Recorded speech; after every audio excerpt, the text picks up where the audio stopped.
বইপত্র কি কিনবি না কিনবি সেসব তুমি লাস্টে বলবো, যদি আমি ভুলেও যাই তুই আমাকে মনে করাবি, আমি বলে দেবো, ঠিক আছে? সে দায়িত্ব আমার, কিন্তু তোরা একবার মনে করাবি, আমি বলে দেবো, ঠিক আছে?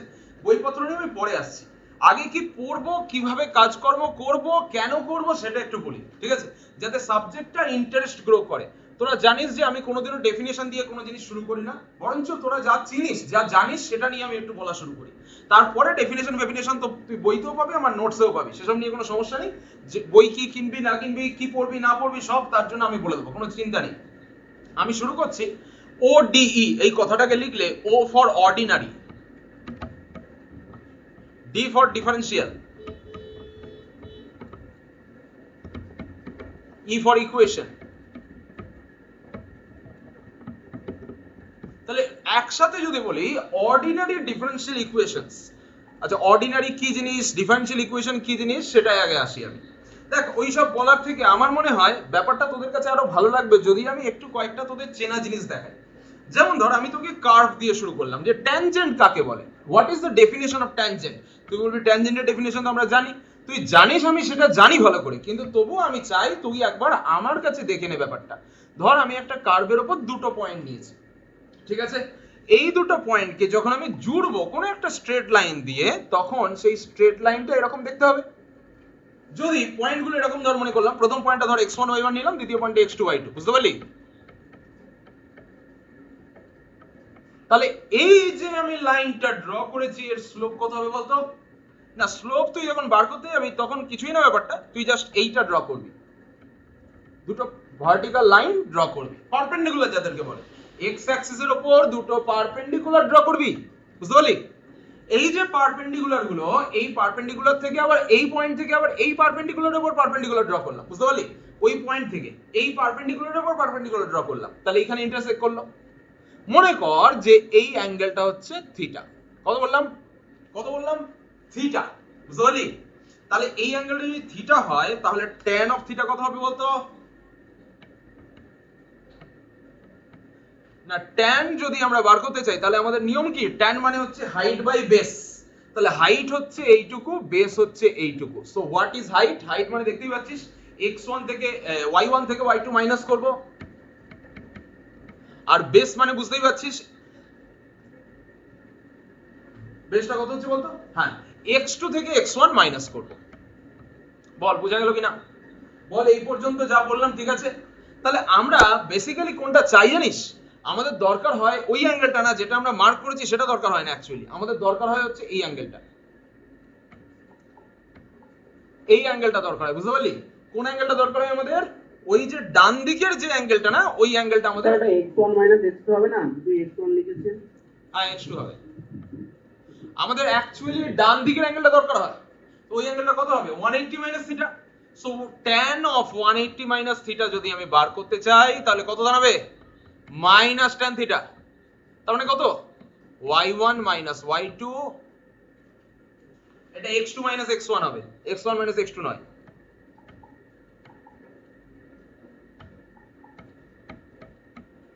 ঠিক আছে, দেখ ভালো করে, এই লাইন এই টোটাল লেন্থটা হচ্ছে x2 আর এইটুকু লেন্থ হচ্ছে x1, so x2 minus x1 হবে, ঠিক আছে? আমি বলেওছিলাম তাই মুখে, কিন্তু লেখার সময় আমি x1 মাইনাস x1 লিখে দিয়েছিলাম, ঠিক আছে? আচ্ছা এখানে কত হচ্ছে, মাইনাস tan থিটা, তার মানে কত, y1 minus y2 by x1 minus x2, বুঝতে পারলি? তাহলে এই হচ্ছে তোর tan অফ 180 মাইনাস থিটা, অর্থাৎ আমি এটাকে যদি বলি ফাই, কি বলছি, ফাই, তাহলে tan ফাই এর ভ্যালু কত, tan phi এর ভ্যালু হচ্ছে y1 y2 x1 x2। আচ্ছা চলে আয়, তুই যদি এই কার্ভটার ক্ষেত্রে বুঝে থাকিস তাহলে নিশ্চয়ই তার পরে যে কার্ভটা ড্র করতে যাচ্ছি তার ক্ষেত্রেও বুঝবি। চল একটু দেখা যাক ওই কার্ভটার ক্ষেত্রে কি হয়। চল আমি আসলাম এই কার্ভটার ক্ষেত্রে, আগের কার্ভটা যেটা ছিল সেটা দেখ এইরকম এঁকেছিলাম, তো এখন আমি ইচ্ছা করে এই কার্ভটাকে ঘুরিয়ে দিচ্ছি, ঘুরিয়ে দিয়ে আমি এরকম ড্র করলাম, এইরকম ড্র করলাম, বুঝতে পারলি? এই যে আমি কার্ভটা ড্র করছি, কার্ভটা যদি একই রকম ভাবে দুটো পয়েন্ট কন্টেন করে, একটা হচ্ছে x1 y1 একটা হচ্ছে x2 y2,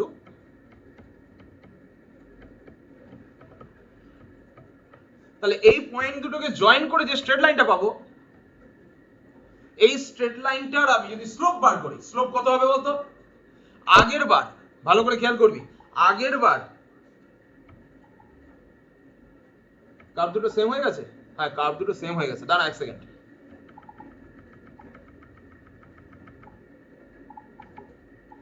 আগের বার আমি যে কার্ভটা ড্র করেছিলাম সেটা ছিল এরকম, আর এখন যে কার্ভটা ড্র করছি সেটা হচ্ছে এরকম এরকম। এবার সেম হয়নি তো? দেখে নে, এবার দেখে নে সেম হয়নি। আচ্ছা, তাহলে আমি যদি দুটো পয়েন্ট নিই কার্ভের উপরে, এই ধর x1 y1, এই ধর x2 y2, তাহলে এই x1 y1 আর এই x2 y2,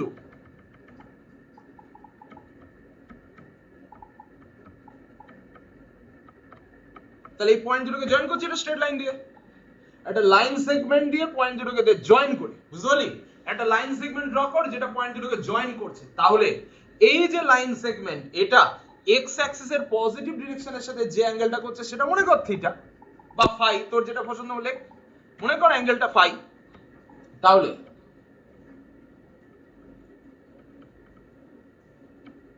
ফাই কোন অ্যাঙ্গেলটা বলতো? লাইনটা আরেকবার ড্র করি, লাইনটা মুছে গেছে। ফাই কোন অ্যাঙ্গেলটা বলতো? এই অ্যাঙ্গেলটা হচ্ছে ফাই। বুঝতে পারলি? এক্স অ্যাক্সিসের সাথে পজিটিভ ডিরেকশনে যতটা অ্যাঙ্গেল করছে সেটা হচ্ছে ফাই। আগের বারেও তাই ড্র করেছিলাম, খেয়াল করে দেখ। এক্স অ্যাক্সিসের সাথে পজিটিভ ডিরেকশনে যে অ্যাঙ্গেলটা করেছিল সেটা হচ্ছে ফাই, এই যে ফাই। ঠিক আছে? ফাই অ্যাঙ্গেলটা কি করছে? এক্স অ্যাক্সিসের পজিটিভ ডিরেকশনের সাথে। নেগেটিভ ডিরেকশনের সাথে থিটা অ্যাঙ্গেল দিয়েছিলাম, দেখেছিস? পজিটিভের সাথে ফাই অ্যাঙ্গেল দিয়েছি, নেগেটিভের সাথে থিটা অ্যাঙ্গেল দিয়েছি, খেয়াল করছিস? তাহলে এবার একটু বলতো আমাকে ভেবে যে এই যে ফাইটা, এই ফাই এর ভ্যালুটা কত, tan ফাই এর ভ্যালুটা কত লিখবো? সো ন্যাচারালি বুঝতেই পারছিস তোরা যে tan ফাই এর ভ্যালুটা দাঁড়াবে এই ডিসটেন্সটা কত? y2 y1, so y2 y1 by এই ডিসটেন্স, এটা কত? x2 x1। সো কেউ যদি চায় এটাকে এইভাবেও লিখতে পারে y1 y2 by x1 x2। So actually তাহলে আমাদের যে মনের মধ্যে যে একটা ব্যাপার দাঁড়িয়ে গেল যে এই যে tan phi এর ভ্যালুটা লিখবো, অলওয়েজ আমরা এই ফর্মুলা দিয়ে রিপ্রেজেন্ট করতে পারি। তাহলে এইটাকে বলে কি বলে? আমরা এই যে আমি tan phi বার করছি, tan phi, তাহলে এই ফর্মুলাটাকে আমরা বলে থাকি নতি বা স্লোপ, তাই তো? ওকে, তাহলে আমাদেরকে মাথায় রাখতে হবে যে ওই x1 y1 পয়েন্টে যখন আমি নতি বার করছি তখন কিভাবে বার করছি। এখন এখানে একটা ছোট্ট কথা আমি বলে দেবো। কথাটা হচ্ছে যে তুই যখন একটা জিনিস, একটা কোনো একটা কনসেপ্ট বুঝতে চাইবি, তখন তোকে তোর নন কনসেপ্ট থেকে শুরু করতে হবে। মানে যে কোনো জায়গায় যেতে গেলে আমি এক জায়গাটা জানি, সেখান থেকে আমাকে পা দিয়ে হাঁটা শুরু করতে হবে, তারপর আমি অজানা জায়গায় পৌঁছাতে পারবো। এখানেও তেমনই, আমি যখন তোকে ডিফারেনশিয়াল ইকুয়েশন বোঝাবো, আগে আমি ডেরিভেটিভ থেকে শুরু করছি। তাই জন্য তোকে আমি বলবো যে ডেরিভেটিভের মিনিংটা একবার আমাকে মনে করিয়ে দে।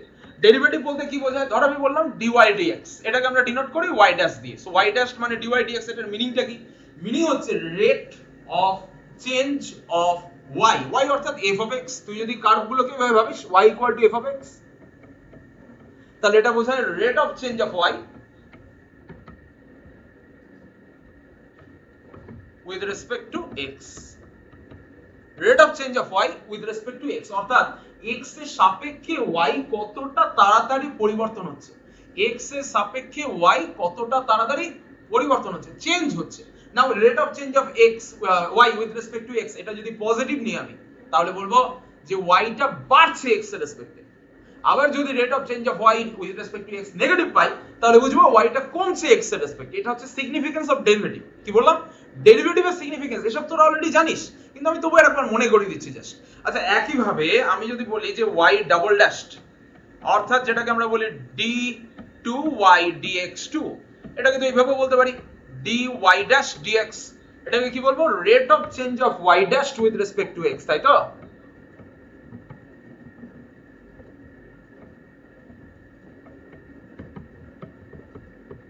Rate of change of y dash with respect to x, তার মানে x এর সাপেক্ষে y ড্যাশটা কি রকম ভাবে পরিবর্তন হচ্ছে।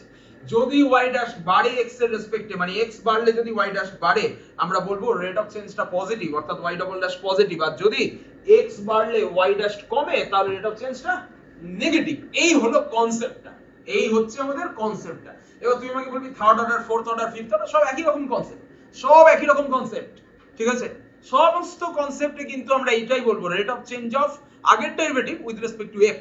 যদি ওই চেঞ্জটা পজিটিভ চেঞ্জ হয়, তাহলে রেট অফ চেঞ্জ করলে প্লাস হবে। মানে চেঞ্জটা যদি পজিটিভ, মানে চেঞ্জ যদি বাড়ছে, আর চেঞ্জ পজিটিভ মানে কি বাড়ছে, তখন বলবো রেট অফ চেঞ্জটা positive.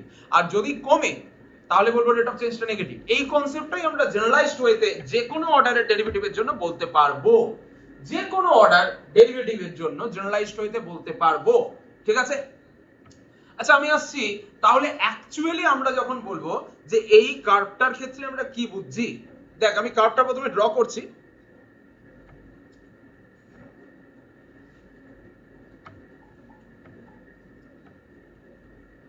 Let us talk about this curve. আচ্ছা আমি একটু সাইডে ড্র করে ফেলেছি, আমি একটু বাঁ দিকে ড্র করি, চল তো।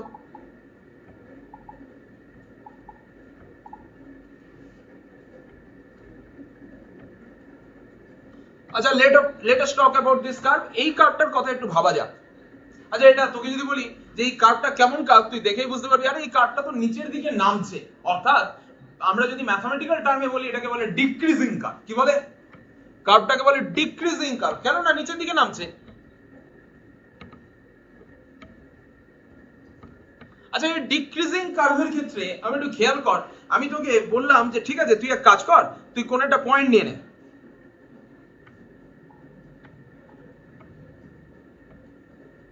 তুই কোনো একটা পয়েন্ট নিয়ে নে, ধর তোকে বললাম যে কার্ভের উপর এক কাজ কর, এখানে একটা পয়েন্ট নে, পয়েন্টের নাম পি দিয়ে দে। তুই নিয়ে নিলি একটা পয়েন্ট নিয়ে তার নাম দিয়ে দিলি পি। আচ্ছা বেশ।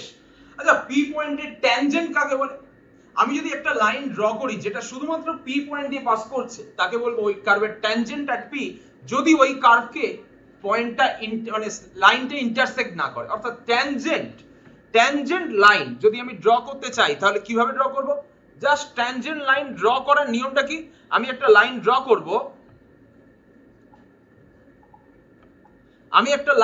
করব, যেটা কিনা ওই পয়েন্ট দিয়ে পাস করছে, অর্থাৎ পি পয়েন্ট দিয়ে পাস করছে, কিন্তু কার্ভের সাথে একদম প্রায় ঠেকে আছে, তাই তো?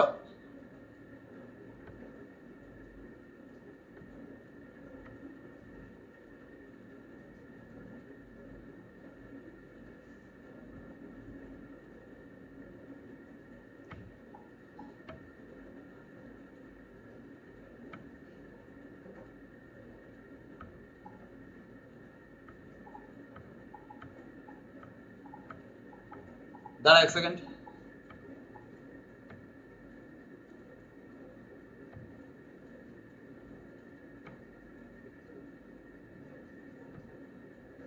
আমি যদি ট্যানজেন্ট ড্র করি তাহলে কিভাবে ড্র করবো? এই যে ট্যানজেন্ট হয়ে গেল।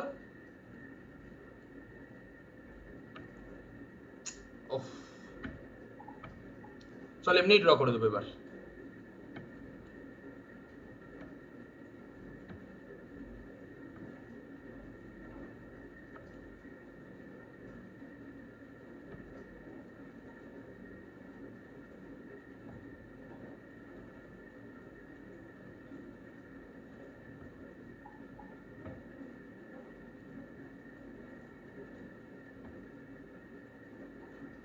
চল মনে কর এইটা হচ্ছে ট্যানজেন্ট, পি পয়েন্টের ট্যানজেন্ট ড্র করেছি।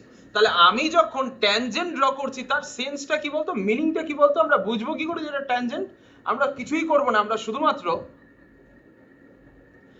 কার্ভের উপর আরেকটা পয়েন্ট নেব। ধর আমি তোকে বললাম যে কার্ভের উপর আরেকটা পয়েন্ট নিচ্ছি, পয়েন্টটার নাম হচ্ছে কিউ। আমি প্রথমে কি করলাম, পি আর কিউ কে একটা স্ট্রেট লাইন দিয়ে জাস্ট জয়েন করে দেবো। জাস্ট পি আর কিউ কে একটা স্ট্রেট লাইন দিয়ে জয়েন করে দে। পি আর কিউ কে একটা স্ট্রেট লাইন দিয়ে যদি জয়েন করি, যে স্ট্রেট লাইনটা এরকম,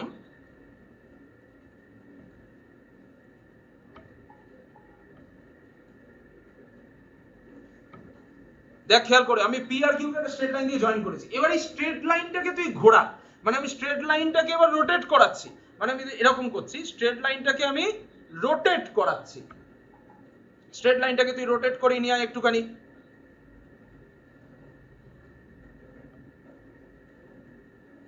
ধর আমি স্ট্রেট লাইনটাকে সামান্য পরিমাণ রোটেট করলাম, কিন্তু মাথায় রাখতে হবে আমি কিন্তু পি পয়েন্ট থেকে সরাবো না স্ট্রেট লাইনটাকে। তাহলে পি পয়েন্ট থেকে যেহেতু সরাবো না, আমি কিছুটা পরে স্ট্রেট লাইনটা এখানে নিয়ে এলাম। আবার তাহলে এখনো পর্যন্ত কিন্তু স্ট্রেট লাইনটা কার্ভকে দুটো পয়েন্টে ইন্টারসেক্ট করেছে, পি এবং পি ছাড়া অন্য একটা পয়েন্ট। তাহলে প্রথমে কোথায় ছিল? প্রথমে এই পজিশনে ছিল, প্রথমে স্ট্রেট লাইনটা এই পজিশনে ছিল। তারপর আমি স্ট্রেট লাইনটাকে সামান্য রোটেট করালাম পি এর অ্যাবাউটে, সামান্য রোটেট করাতে স্ট্রেট লাইনটা চলে গেল এই পজিশনে। আবার আমি বললাম ঠিক আছে আমি এখনো স্যাটিসফাইড নই, আমি স্ট্রেট লাইনটাকে এখনো রোটেট করাবো। তাহলে আমি এখনো চাইছি স্ট্রেট লাইনটাকে সামান্য ওই পয়েন্ট পি পয়েন্টের অ্যাবাউটে রোটেট করাতে। তাহলে সিম্পলি আমি স্ট্রেট লাইনটাকে সামান্য রোটেট করি, এখানে আনলাম। তাহলে এই স্ট্রেট লাইনটাই ফাইনালি যখন একদম এই পি পয়েন্টের ট্যানজেন্ট হবে, তাহলে কিন্তু ও পি পয়েন্ট দিয়েই পাস করবে কার্ভের উপর, আর কোনো পয়েন্ট দিয়ে পাস করবে না। তার মানে ফাইনালি ট্যানজেন্টের কনসেপ্টটা কি, মানে স্ট্রেট লাইনটা শুধুমাত্র পি পয়েন্ট দিয়ে যখন পাস করবে তখন আমরা বলবো যে the straight line is tangent to the curve. তখনই বলবো যে স্ট্রেট লাইনটা পি পয়েন্টে কার্ভের ট্যানজেন্ট হয়ে যাচ্ছে, আদারওয়াইজ কিন্তু স্ট্রেট লাইনটা ট্যানজেন্ট নয়। তাহলে যে কোনো কার্ভের ক্ষেত্রে কিন্তু এই কনসেপ্টটাই আমাদের মাথায় থাকবে যে একটা কার্ভের যদি আমি ট্যানজেন্ট ড্র করতে চাই কোনো পয়েন্টে, তাহলে ওই পয়েন্ট এবং পার্শ্ববর্তী কোনো একটা পয়েন্ট দিয়ে আমি একটা স্ট্রেট লাইন নেব। আবার বলছি, ওই পয়েন্ট এবং পার্শ্ববর্তী কোনো একটা পয়েন্ট দিয়ে স্ট্রেট লাইন নেব, মানে পাশাপাশি কোনো একটা পয়েন্ট দিয়ে। এবার সেই স্ট্রেট লাইনটাকে ক্রমাগত রোটেট করাতে করাতে শুধুমাত্র ওই পয়েন্ট দিয়ে পাস করছে, এরকম একটা লিমিটিং কন্ডিশনে নিয়ে আসবো। লিমিটিং কন্ডিশন কথাটা বুঝতে হবে। তাহলে প্রথমে স্ট্রেট লাইনটা যে জায়গায় ছিল, একদম প্রথম কথাটায় আসছি, প্রথমে একদম ফার্স্ট কেসে স্ট্রেট লাইনটা যে জায়গায় ছিল না আমার কাছে, সেই জায়গাটাকে যদি আমি দেখি একটু, যে হ্যাঁ স্ট্রেট লাইনটা ফার্স্টে আমার কাছে এই জায়গায় ছিল, আমি ডট ডট করে ড্র করছি যাতে চেনা যায় যে স্ট্রেট লাইনটা ছিল এখানে।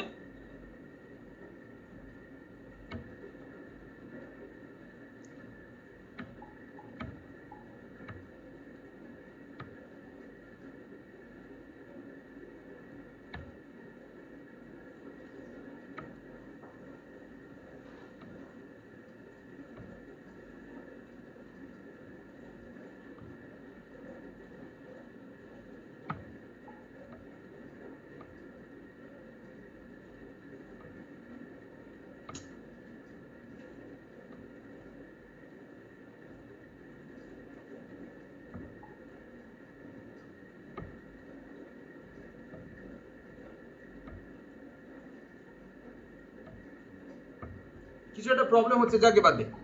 তাহলে প্রথমে আমরা যখন স্ট্রেট লাইনটা ড্র করছি তখন আমরা দেখে নিচ্ছি যে স্ট্রেট লাইনটা এখানে ছিল, পয়েন্টিং এ কিছু সমস্যা হচ্ছে, বুঝলি?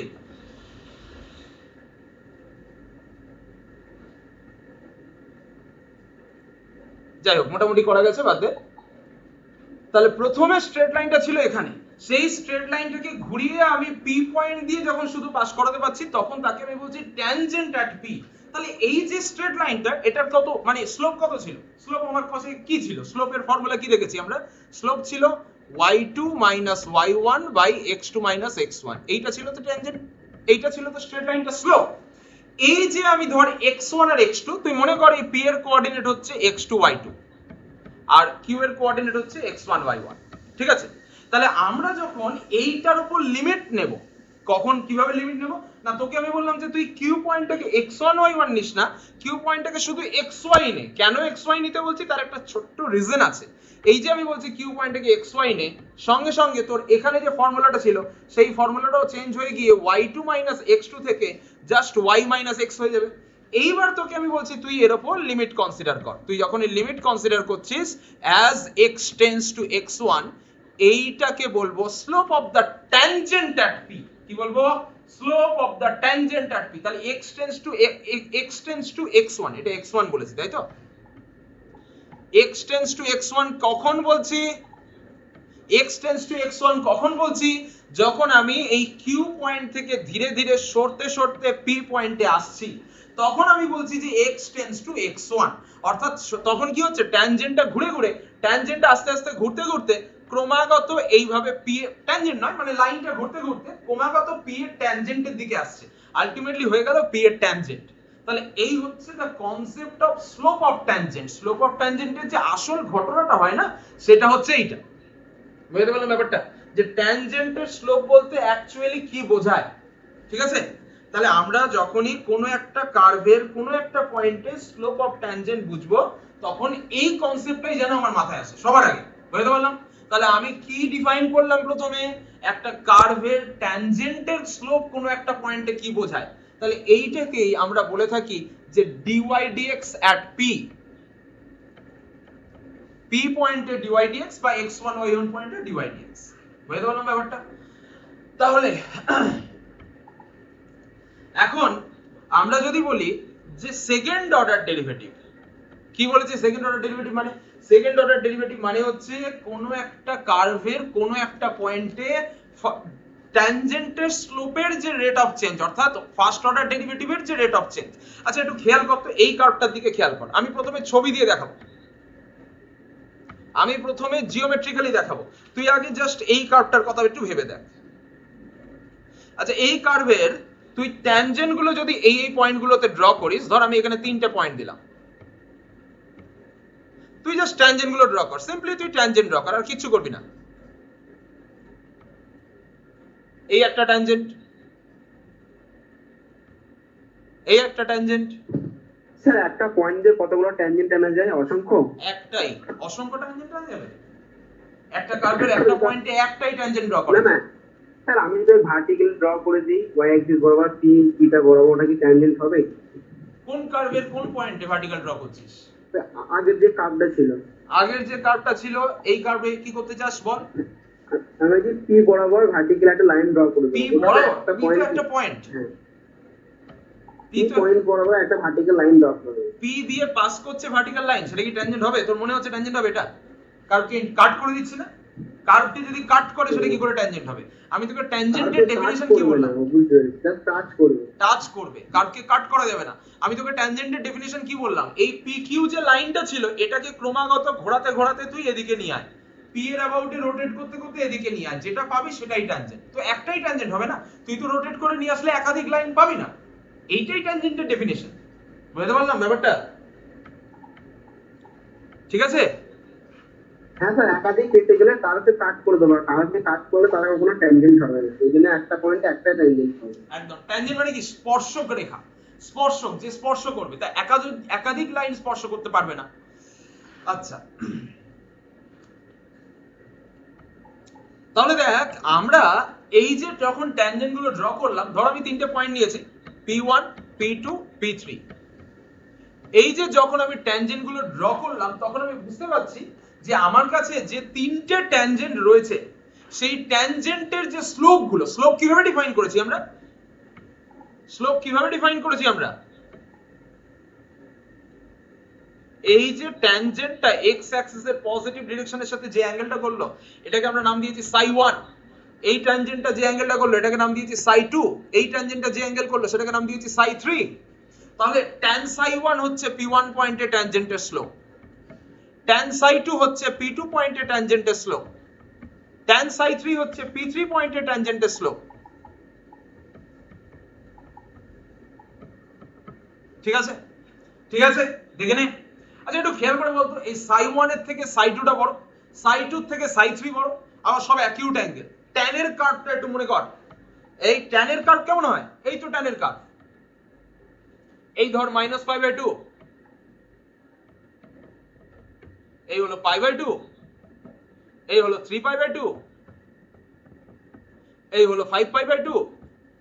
আমি বাঁ দিকে ড্র করছি না আর। আচ্ছা তাহলে তুই যখন tan এর কার্ভ ড্র করবি, কার্ভটা কেমন হবে? এই যে তুই প্রথমে এই পয়েন্ট গুলো দিয়ে অ্যাসিম্পটোট গুলো ড্র করে নে।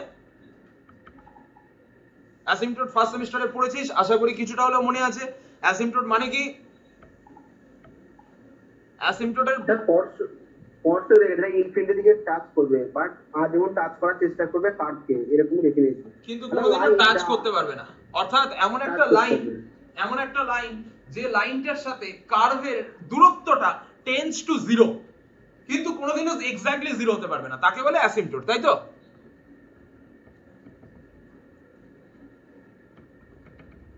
তাহলে এগুলো হচ্ছে tan এর অ্যাসিম্পটোট।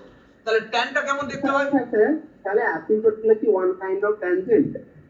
বললি টাচ করতে পারবে না, আবার বলছিস ট্যানজেন্ট কি করে হবে? ট্যানজেন্ট হলে তো টাচ করতে হবে।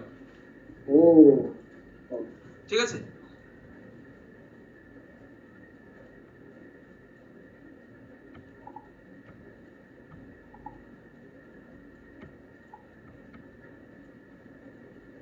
এই হচ্ছে tan এর কার্ভটা, বুঝতে পারলি তো?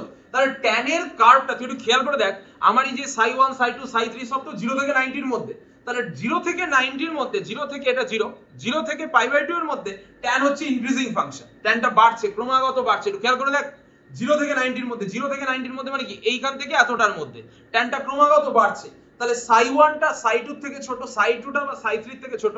যেহেতু ট্যানটা ইনক্রিজিং 0 থেকে 90 এর মধ্যে, তাহলে আমরা পেয়ে যাচ্ছি যে সাই ওয়ান এর থেকে সাই টু বড়, তাহলে ইনক্রিজিং ফাংশনের জন্য ট্যান সাই ওয়ান এর থেকে ট্যান সাই টু বড়। আবার সাই টু থেকে সাই থ্রি বড়, তাহলে ইনক্রিজিং ফাংশনের জন্য ট্যান সাই টু থেকে ট্যান সাই থ্রি বড়। বুঝতে পারলাম ব্যাপারটা? বুঝতে পারলাম?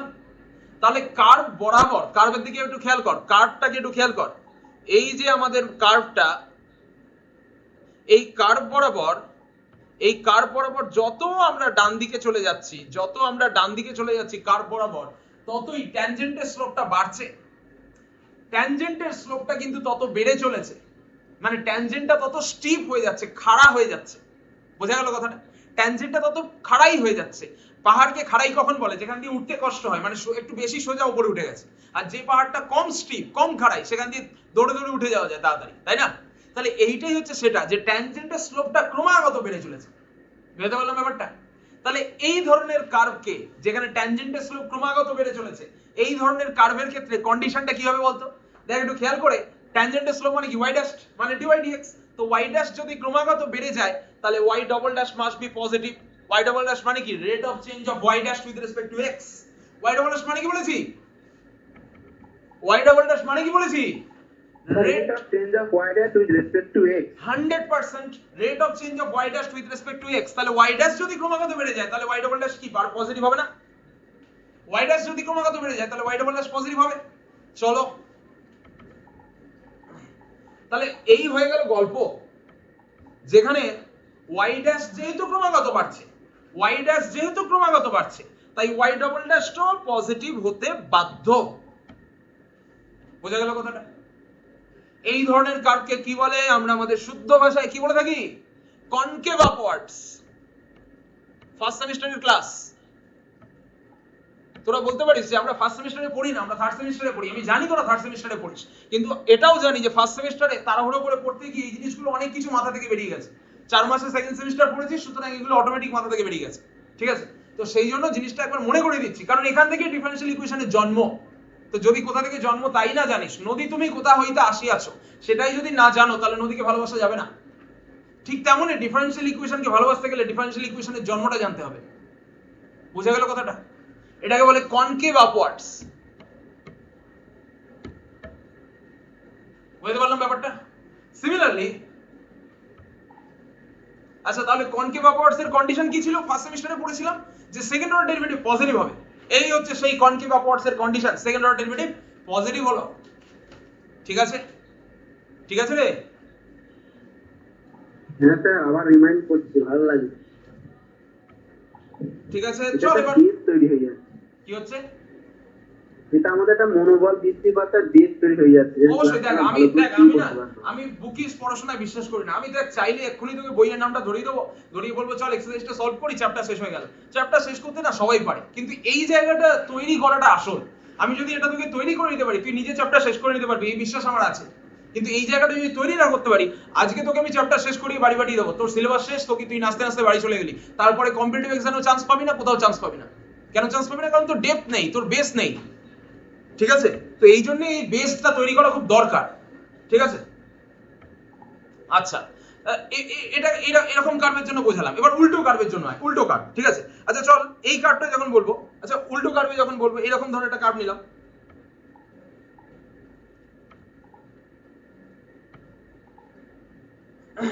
ধর আমি এরকম একটা কার্ভ নিলাম।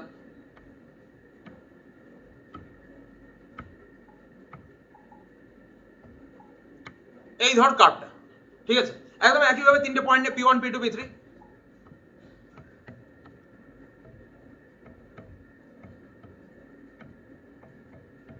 তিনটে পয়েন্ট নিলি, তিনটে পয়েন্টে ট্যানজেন্ট ড্র কর।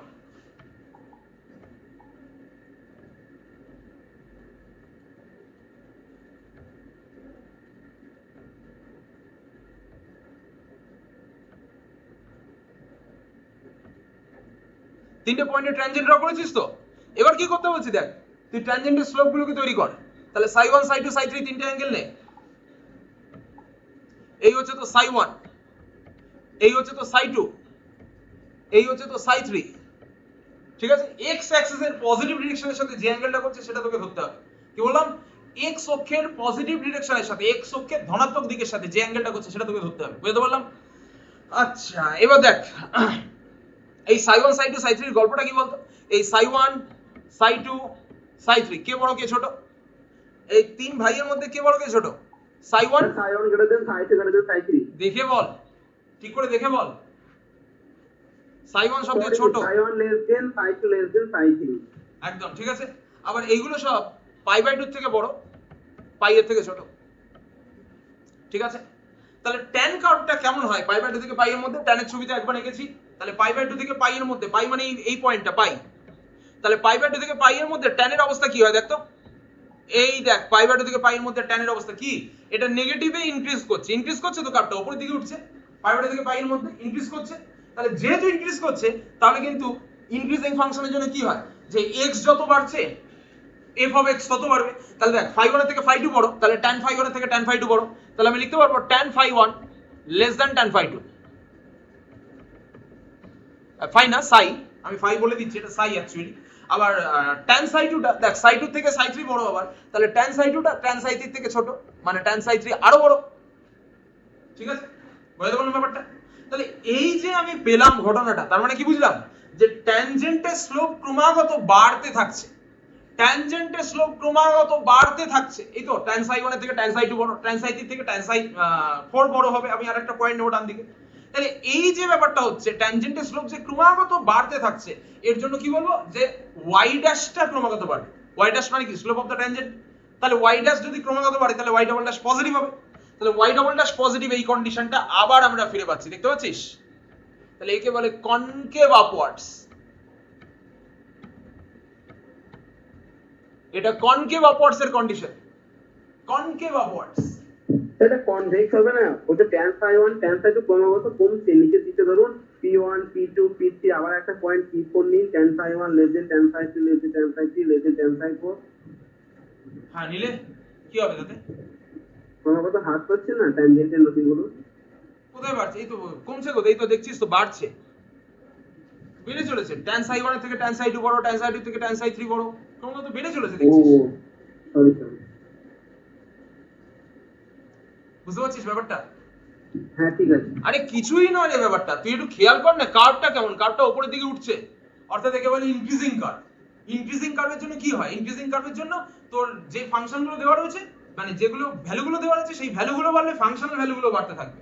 এই তো ব্যাপার, কিছুই নয় তো, ঠিক আছে রে? ওকে, আচ্ছা হ্যাঁ ওকে। এবার আসছি আমি অপোজিট কার্ভটা কেমন দেখতে হয়, উল্টো কার্ভটা কেমন দেখতে হয়। তুই চলে আয় এই ধরনের কার্ভের ক্ষেত্রে, আমি আর করে দেখাবো না, এবার তোরা নিজেরা ট্রাই করলে দেখতে পাবি, আমি আর করে দেখাবো না। এবার তোরা নিজেরা নিজে হাতে একবার করে দেখলে দেখতেই পাবি, আমি শুধু লিখে দেবো যে কি হচ্ছে। এটা ধর p1, এটা ধর p2, এটা ধর p3। যা, কোথায় গেল রে কার্ভটা?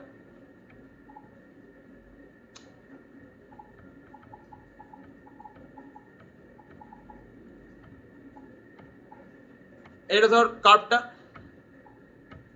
p1 p2 p3, তিনটে পয়েন্ট নিয়ে নে।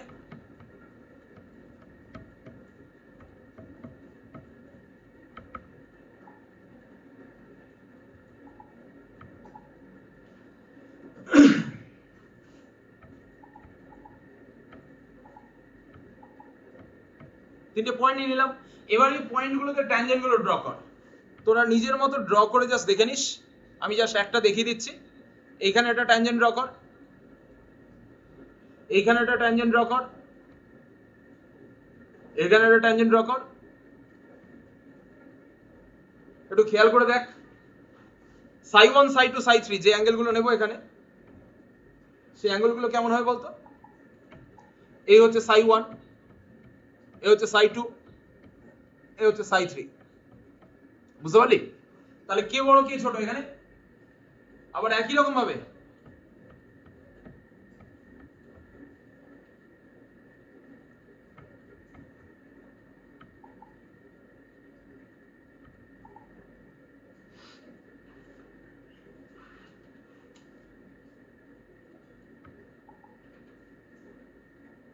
দাঁড়া একটু, সাই 1 লেস দেন সাই 2 লেস দেন সাই 3। তাহলে সাই 1টা সাই 2 থেকে ছোট, দেখতেই পাচ্ছিস তো কোনটা বড় কোনটা ছোট, তোরা নিজেরাই বল। আরে বোঝা যাচ্ছে কথাটা? ও আমি উল্টো হ্যাঁ নাম স্যার, দিয়েছি। দাঁড়া এক সেকেন্ড, আমি উল্টো নামটা উল্টো দিয়েছি, আমি একটু নামটা চেঞ্জ করি। সেটা সাই3 সাই2 সাই1 হবে। এটাকে সাই1 দে, কারণ পি1 এর করেসপন্ডিং সাই1। দেখ আমি যেটা করেছিলাম আগে ঠিকই করেছিলাম, আমি কিছু ভুল করিনি, কিন্তু ব্যাপারটা হচ্ছে জিনিসটা মেলাতে একটু অসুবিধা, মানে দেখতে বুঝতে একটু অসুবিধা, ওই জন্য আমি নামটা চেঞ্জ করে দিচ্ছি। পি1 এর করেসপন্ডিং সাই1, ডান দিক থেকে নামটা দে, তাহলে বুঝতে সুবিধা হবে। পি2 এর করেসপন্ডিং সাই2, পি3 এর করেসপন্ডিং সাই3, নামটা জাস্ট ডান দিক থেকে দে, তাহলে বুঝতে সুবিধা হবে। এবার তুই আগেরটাই লিখছিস, তোর এখানে আসছে সাই1 গ্রেটার দ্যান সাই2 গ্রেটার দ্যান সাই3। আচ্ছা একটু খেয়াল কর, এই সাই1 সাই2 সাই3 কিন্তু সবাই পাই এর থেকে ছোট, কিন্তু পাই বাই 2 এর থেকে বড়। তাহলে by the definition of tan curve, tan কার্ভটা দেখ, এই হচ্ছে পাই বাই 2, এই হচ্ছে পাই, তাহলে পাই বাই 2 থেকে পাই এর মধ্যে ট্যান কার্ভটা ইনক্রিজিং, তাহলে ট্যান কার্ভ যেহেতু ইনক্রিজিং পাই বাই 2 থেকে পাই এর মধ্যে, তুই এখানে কি পেয়ে যাবি, তাহলে ট্যান সাই1 it is greater than tan সাই2 গ্রেটার দ্যান ট্যান সাই3। আচ্ছা সোজা কথায় বললে আমি যদি কার্ভ বরাবর পি1 থেকে পি3 এর দিকে যাই, আমি যদি কার্ভ বরাবর পি1 থেকে পি3 এর দিকে যাই, তাহলে স্লোপটা কিন্তু কমছে। পি1 এর স্লোপ সবচেয়ে বেশি ছিল, পি2 তে স্লোপ কমে গেল, পি3 তে স্লোপ আরেকটু কমে গেল। এই যে স্লোপ কমলো, এই স্লোপ কমার জন্য আমরা পেয়ে যাচ্ছি যে ওয়াই ড্যাশটা ডিক্রিজ করছে, ওয়াই ড্যাশ মানে স্লোপ অফ ট্যানজেন্ট। তাহলে ওয়াই ড্যাশ যেহেতু ডিক্রিজ করছে, তাহলে y double dash must be negative, এবং ওয়াই ডবল ড্যাশ নেগেটিভ হলে তাকে কি রকম কার্ভ বলে, কনভেক্স আপওয়ার্ডস বা কনকেভ ডাউনওয়ার্ডস। তুই দেখ কার্ভটার দিকে তাকিয়ে, এটা কনকেভ আপওয়ার্ড, কনকেভ ডাউনওয়ার্ডস। তাহলে আমি পেয়ে গেলাম কার্ভটা কনকেভ ডাউনওয়ার্ডস। খুব সোজা ব্যাপার না, কিন্তু জিওমেট্রিক্যাল সিগনিফিকেন্সটা আগে মাথায় নিতে হবে। এরকম আরেকটা কনকেভ ডাউনওয়ার্ডস কার্ভ ড্র করে দিই, তোরা সেটা নিজেরা করবি, আমি হোমওয়ার্ক দিয়ে দিচ্ছি একটা, নিজেরা করলে মজাটা পাবি, সব করিয়ে দিলে তো মজা পাবি না, না? তাহলে দেখ আমি আগের বারে যে কার্ভটা ড্র করেছি সেরকমই একটা কার্ভ ড্র করছি, কিন্তু ওর ওরিয়েন্টেশনটা একটু অন্য করে দিচ্ছি। এই হচ্ছে ফাইনাল কার্ভটা আমাদের, পি1 পি2 পি3 পয়েন্টগুলো দিয়ে দিই, এই পি1 নিয়ে নিবি, এই পি2 নিয়ে নিবি, এই পি3 নিয়ে নিবি। এবার তুই ট্যানজেন্ট ড্র করে দেখবি, এখানেও দেখবি ওয়াই ডবল ড্যাশটা নেগেটিভ আসবে, এখানেও দেখিস ওয়াই ডবল ড্যাশটা নেগেটিভ আসবে, অর্থাৎ এটাও তো কনকেভ ডাউনওয়ার্ডস।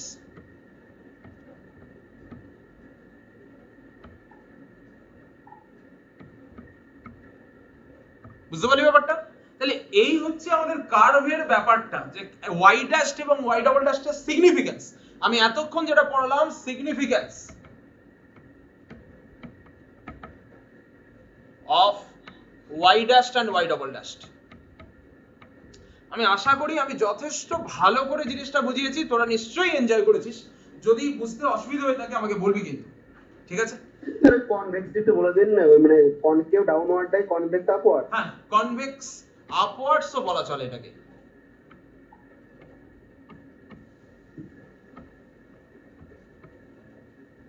আর যেটা কনকেভ আপওয়ার্ডস সেটাকে কনভেক্স ডাউনওয়ার্ডসও বলা চলে, ঠিক আছে? কনকেভ আর কনভেক্স কথাটা হচ্ছে একে অপরের উল্টো। যখন তুই কনকেভ বলবি ডাউনওয়ার্ডস বলবি, মানে নিচের দিকে কনকেভ তার মানে উপরের দিকে কনভেক্স, একে অপরের উল্টো। তুই যদি কনকেভের জায়গায় কনভেক্স বসাস তাহলে আপওয়ার্ডস এর জায়গায় ডাউনওয়ার্ডস হয়ে যাবে, এন্ড কনভার্সলি। বুঝতে পারলে ব্যাপারটা? আর কিছু নয়, কিন্তু তুই কনকেভের জায়গায় কনভেক্স বসা, আপওয়ার্ডের জায়গায় ডাউনওয়ার্ড হয়ে যাবে, বা ডাউনওয়ার্ডের জায়গায় আপওয়ার্ড হয়ে যাবে, এবং কনভার্সলি। ব্যাপারটা বোঝা গেল? ক্লিয়ার হলো তো? আচ্ছা মনে কর এই ধরনের একটা কার্ভ তুই ড্র করেছিস, ধর কার্ভটা হচ্ছে এটা, ধর না কার্ভটা এটা। আচ্ছা আমি তোকে একটা পয়েন্ট দিচ্ছি কার্ভের উপর, মনে কর তার নাম পি1 বা পি ধর। এবার যদি তোকে বলি আমি যে পি পয়েন্টে তুই ট্যানজেন্ট ড্র কর, তুই ট্যানজেন্টে ড্র কর, তো তাহলেই বুঝে যাবি যে কি হচ্ছে অ্যাকচুয়ালি।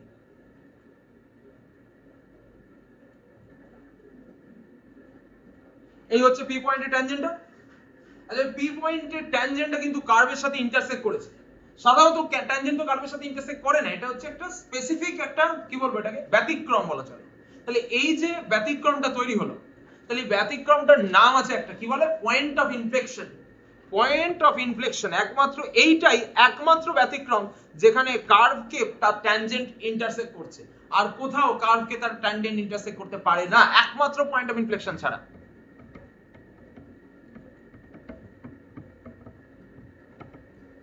ঠিক আছে?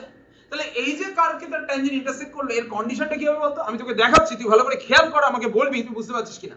প্রথম কথা, আমি ধর এইখানে বাঁদিকে কিছু পয়েন্ট নিচ্ছি, নাম ধর বললাম এখানে P1 একটা পয়েন্ট নিয়েছি, এখানে P2 একটা পয়েন্ট নিয়েছি, ডান দিকে কিছু পয়েন্ট নিচ্ছি, মানে P এর বাঁ দিক আর ডান দিক মিলিয়ে কিছু পয়েন্ট নিচ্ছি আর কি। এখানে ধর আমি P3 পয়েন্ট নিয়েছি, এখানে ধর আমি P3 পয়েন্ট নিয়েছি, P4 পয়েন্ট নিয়েছি। তুই আমাকে শুধু এটুকু বল যে P1 P2 পয়েন্টে আমি ট্যানজেন্ট যদি ড্র করি তাতে স্লোপ গুলো কেমন হবে, আর P3 P4 পয়েন্টে কেমন হবে, একটু খেয়াল করা যাক। চল তো দেখা যাক। চল আমি P1 পয়েন্টে ট্যানজেন্ট ড্র করছি, P1 পয়েন্টে ট্যানজেন্ট।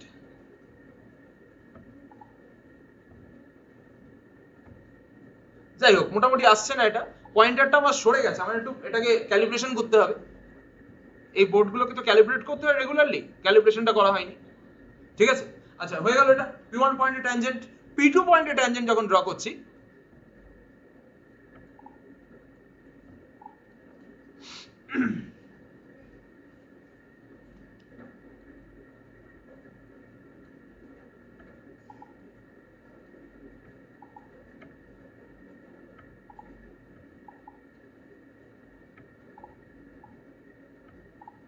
P2 পয়েন্টে ট্যানজেন্ট ড্র করছি,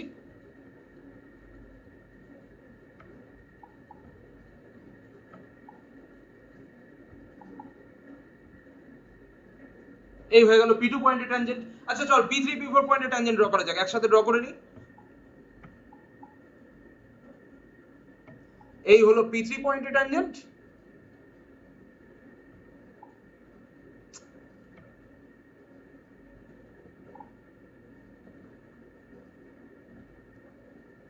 এই হলো P4 পয়েন্টে ট্যানজেন্ট। আচ্ছা একটু দেখে বলতো আমাকে ভালো করে যে অ্যাকচুয়ালি P1 P2 পয়েন্টের ট্যানজেন্টের সাথে P3 P4 পয়েন্টের ট্যানজেন্টের কি তফাৎ, ডিফারেন্সটা কি? দেখ আমি দেখাচ্ছি, ভালো করে খেয়াল কর। আমি যখন প্রথমে P1 পয়েন্টে ট্যানজেন্ট ড্র করেছিলাম, এটা ধর psi1 নিলাম। P2 পয়েন্টে যখন ট্যানজেন্ট ড্র করেছি, এটা ধর psi2 নিলাম। P3 পয়েন্টে ট্যানজেন্টের জন্য এটা ধর আমি psi3 নিলাম। P4 এর জন্য psi4 নিলাম। আমরা জানি ট্যান কিন্তু ইনক্রিজিং কার্ভ। তাহলে প্রথমে দেখ, একটু খেয়াল করে দেখ, psi1 টা psi2 থেকে বড়, তাহলে psi1 টা গ্রেটার দ্যান psi2 অবভিয়াসলি। তাহলে tan psi1, এই tan psi1 মানে P1 পয়েন্টে ট্যানজেন্ট, তাই তো? তাহলে এই tan psi1 টা গ্রেটার দ্যান tan psi2 হয়ে যাবে। আবার একই রকম ভাবে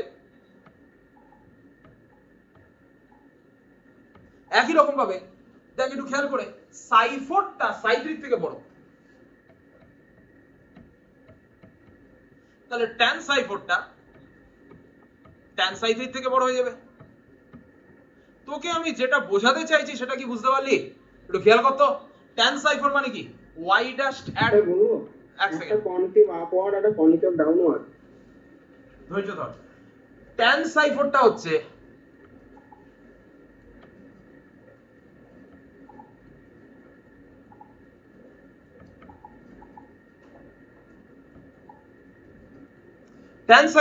এই যে tan psi4 টা আমি লিখেছি, tan psi4 মানে কি y dash at P4। তাহলে P4 পয়েন্টে y এর ডেরিভেটিভ এটা greater than y dash at P3। ঠিক আছে, প্রথম কথা। তাহলে P4 পয়েন্টের ট্যানজেন্টের স্লোপ P3 পয়েন্টের ট্যানজেন্টের স্লোপের থেকে বেশি হয়ে যাচ্ছে। তার মানে কি এখানে কার্ভটা কেমন হয়ে যাচ্ছে? Concave upwards, because y double ড্যাশটা গ্রেটার দ্যান 0। আরে y ড্যাশ তো বাড়ছে, তো y ড্যাশ বাড়লে কি হবে? y ডবল ড্যাশ তো গ্রেটার দ্যান 0। আবার একই রকম ভাবে জাস্ট যদি আমি আগেরটাকে খেয়াল করি, এইটা বোঝাচ্ছে tan psi1 মানে হচ্ছে P1 পয়েন্টে ট্যানজেন্টের slope, slope of the tangent at P1, y dashed at P1। আর tan psi2 মানে হচ্ছে P2 পয়েন্টে ট্যানজেন্টের স্লোপ।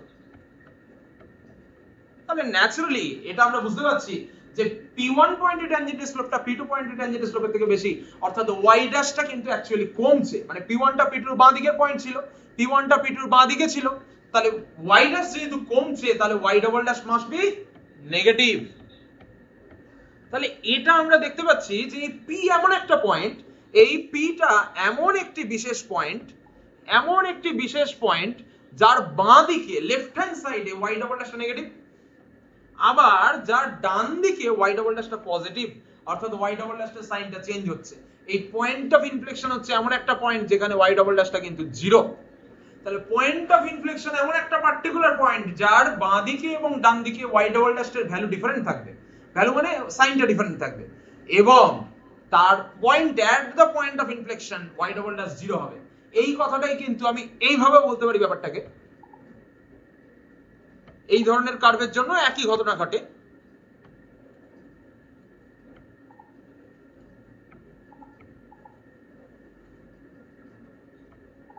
আমি যদি কার্ভটা এরকম নিই,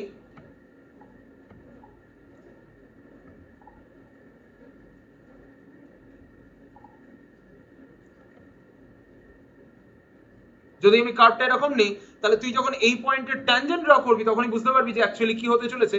ট্যানজেন্টটা দেখ কার্ভকে ক্রস করছে, এবং এই পয়েন্টের বাঁদিকে মানে এই পোরশনটা বাঁদিকের পোরশনে y ডবল ড্যাশ কিন্তু পজিটিভ থাকবে, আর ডান দিকে y ডবল ড্যাশ কিন্তু নেগেটিভ থাকবে, এবং ওই পয়েন্টে y ডবল ড্যাশ কিন্তু জিরো হবে। তাহলে এই ধরনের পয়েন্টকে বলে কি পয়েন্ট অফ ইনফ্লেকশন। তাহলে আমরা ফার্স্ট অর্ডার ডেরিভেটিভ আর সেকেন্ড অর্ডার ডেরিভেটিভের সিগনিফিকেন্স পড়লাম। কেউ যদি চায় third order, fourth order, fifth order, sixth order significance পড়তে, তাহলে তাকে এইভাবে স্টাডি করে করে চলে যেতে হবে, কিন্তু আমাদের বেশি লাগে না, যতটা সিগনিফিকেন্স লাগে আমি বলে দিলাম। এইবার আমি আসছি অ্যাকচুয়ালি ডিফারেনশিয়াল ইকুয়েশনের মিনিংটা কি। আমরা পড়তে চলেছি অর্ডিনারি ডিফারেনশিয়াল ইকুয়েশন, সংক্ষেপে বলবো ওডিই। ডিফারেনশিয়াল ইকুয়েশনের যদি আমি ডেফিনেশন দিই, প্রথমে অর্ডিনারি কেন বলছি সেটা আগে বুঝতে হবে। অর্ডিনারি কেন বলছি, আমি যখনই দেখবো ডেরিভেটিভ, ডিফারেনশিয়াল ইকুয়েশন মানে কি ইকুয়েশন রিগার্ডিং ডিফারেনশিয়ালস, কি বলবো ডিফারেনশিয়াল গুলোকে নিয়ে একটা ইকুয়েশন, তাকে বলে ডিফারেনশিয়াল ইকুয়েশন। পাতি বাংলায় ভাঙ, ডিফারেনশিয়াল ইকুয়েশন অর্থাৎ ডিফারেনশিয়াল গুলোকে নিয়ে ইকুয়েশন, তার মানে কি এমন ইকুয়েশন যার মধ্যে শুধু ডিফারেনশিয়াল গুলো আছে, তাই তো। তাহলে আমি এবার বলছি অর্ডিনারি ডিফারেনশিয়াল ইকুয়েশন, তার মধ্যে ডিফারেনশিয়াল যখন তৈরি করব একটা ডিপেন্ডেন্ট ভেরিয়েবল একটা ইন্ডিপেন্ডেন্ট ভেরিয়েবল থাকবে। তাহলে অর্ডিনারি কথাটার মানে হচ্ছে ইন্ডিপেন্ডেন্ট ভেরিয়েবল একটাই থাকবে,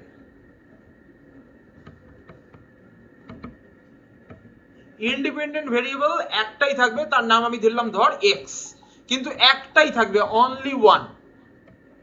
এই কারণে এটাকে বলে অর্ডিনারি। আর তোরা যখন ফোর্থ সেমিস্টারে উঠবি তোরা কি করতে হবে পার্শিয়াল ডিফারেনশিয়াল ইকুয়েশন, সেখানে পার্শিয়াল কথাটা কেন বলা হবে, তার কারণ ইন্ডিপেন্ডেন্ট ভেরিয়েবল কিন্তু মোর দ্যান ওয়ান। তাহলে যদি মোর দ্যান ওয়ান হয় তার মানে আদারওয়াইজ তাকে বলবো পার্শিয়াল। আর অর্ডিনারি কথাটা ইউজ করব না, তখন বলবো পার্শিয়াল ডিফারেনশিয়াল ইকুয়েশন। তাহলে অর্ডিনারির সাথে পার্শিয়ালের তফাৎ কি, নাম্বার অফ ইন্ডিপেন্ডেন্ট ভেরিয়েবলের সমস্যাটা হয়ে যায়। নাম্বার অফ ইন্ডিপেন্ডেন্ট ভেরিয়েবল যদি বেশি হয়ে যায় ওয়ানের থেকে তাকে বলবো পার্শিয়াল, আর যদি একটাই থাকে তাকে বলবো অর্ডিনারি। আচ্ছা, ইন্ডিপেন্ডেন্ট ভেরিয়েবলের মতো আর একটা ডিপেন্ডেন্ট ভেরিয়েবলের গল্প চলে আসবে। এখানে ডিপেন্ডেন্ট ভেরিয়েবল কিন্তু অনেকগুলো থাকতেই পারে, সেই নিয়ে আমাদের খুব একটা মাথা ব্যথা নেই।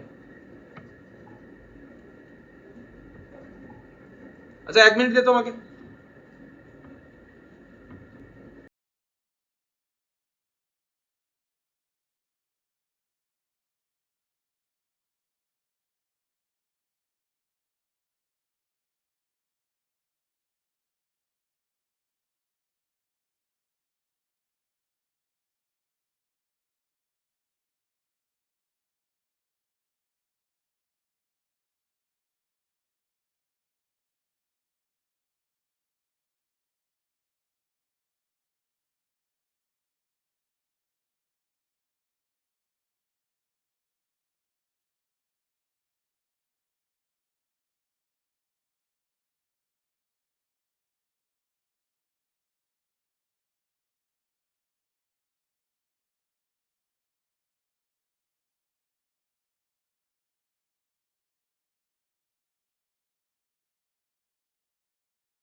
আমি খুবই দুঃখিত তোদেরকে ওয়েট করানোর জন্য, অ্যাকচুয়ালি আমার পেনের চার্জ শেষ হয়ে গেছিল, ঠিক আছে, মানে সকালে পড়িয়েছি তারপর চার্জ দেওয়া হয়নি, তো তো ওই জন্য চার্জটা গেছে শেষ হয়ে, চার্জটা দিয়ে নিলাম।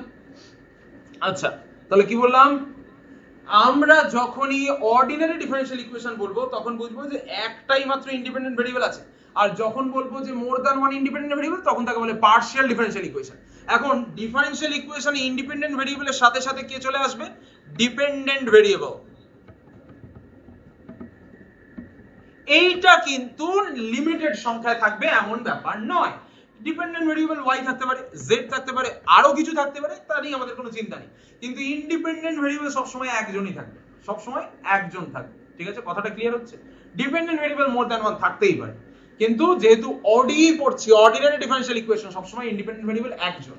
তার নাম আমি দিচ্ছি এক্স, কেউ চাইলে অন্য কিছু দিতে পারে, তাতে কিছু যায় আসে না। এবার আসছে ডিফারেনশিয়াল ইকুয়েশন, তার মিনিং কি?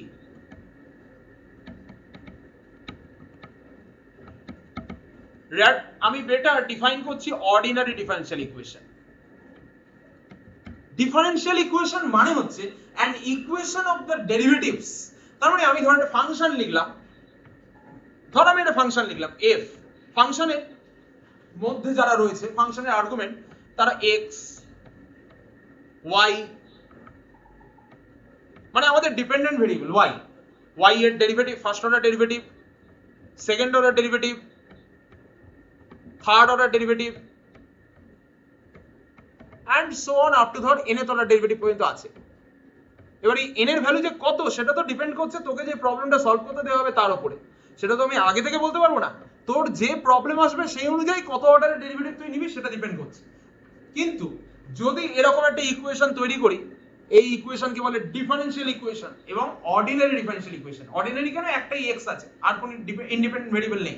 আর এই ইকুয়েশনটিকে ডিফারেনশিয়াল ইকুয়েশন কেন বলবো না? এই ইকুয়েশনের মধ্যে y আছে, y এর ডেরিভেটিভ আছে, x আছে, তাই জন্য বলে ডিফারেনশিয়াল ইকুয়েশন। তাহলে একটা ইকুয়েশন যার মধ্যে একটা ইন্ডিপেন্ডেন্ট ভেরিয়েবল থাকবে, ডিপেন্ডেন্ট ভেরিয়েবল এবং তার ডেরিভেটিভ গুলো থাকবে, তাকে বলে differential equation, ordinary differential equation. এই হলো definition of ordinary differential equation. এবার আমরা চল একটু এক্সাম্পলে আসি। মানে আমি এক্সাম্পলে আসার আগে তোদের একটু এইচএস লেভেলের কনসেপ্টটা নাড়ানাড়ি করে নিই। এইচএস লেভেলের প্রথম কনসেপ্ট ছিল একটা ডিফারেনশিয়াল ইকুয়েশনের অর্ডার কাকে বলে। তোদের থেকে যদি আমি জানতে চাই অর্ডার কাকে বলে, কি বলবি? তোদের থেকে যদি আমি জানতে চাই একটা ডিফারেনশিয়াল ইকুয়েশনের ওডি এর অর্ডার কাকে বলে, অর্ডিনারি ডিফারেনশিয়াল ইকুয়েশনের অর্ডার কাকে বলে? বলতে স্যার ডিওয়াই ডিএক্স একবার করলে এক অর্ডার, দুবার করে দুই অর্ডার, এটা ডিফারেনশিয়াল ইকুয়েশনের অর্ডার মানে কি? তার মধ্যে ম্যাক্সিমাম যত অর্ডারের ডেরিভেটিভ আছে সেই নাম্বারটা। মানে ধর কোন একটা ডিফারেনশিয়াল ইকুয়েশনের মধ্যে ম্যাক্সিমাম 3 অর্ডারের ডেরিভেটিভ আছে, মানে d3y dx3 আছে, তাহলে ওর অর্ডার বলবো আমি 3। হতে পারে তার মধ্যে second order derivative, first order derivative সবই আছে, কিন্তু থার্ড অর্ডারের চেয়ে বড় অর্ডার নেই, থার্ড অর্ডারটাই ম্যাক্সিমাম রয়েছে। তাহলে order of the highest order derivative কে বলে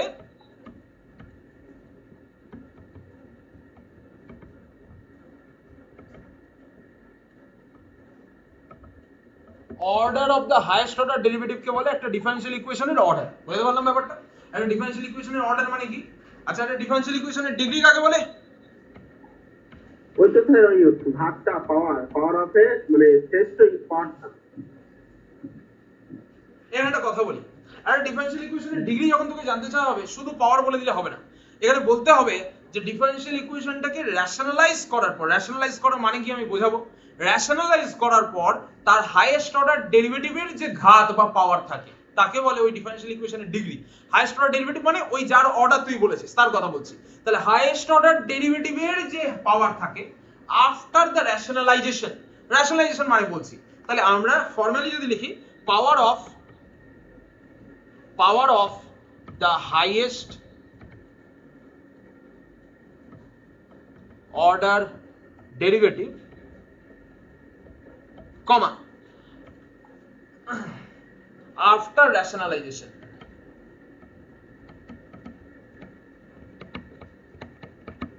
এই যে বললাম রেশনালাইজেশন, এই কথাটার মানে হচ্ছে তোকে একটা পলিনোমিয়ালে লিখতে হবে। সো তার মানে তুই y এবং তার ডেরিভেটিভের পলিনোমিয়ালে লিখবি। রেশনালাইজেশন মানে to make it A polynomial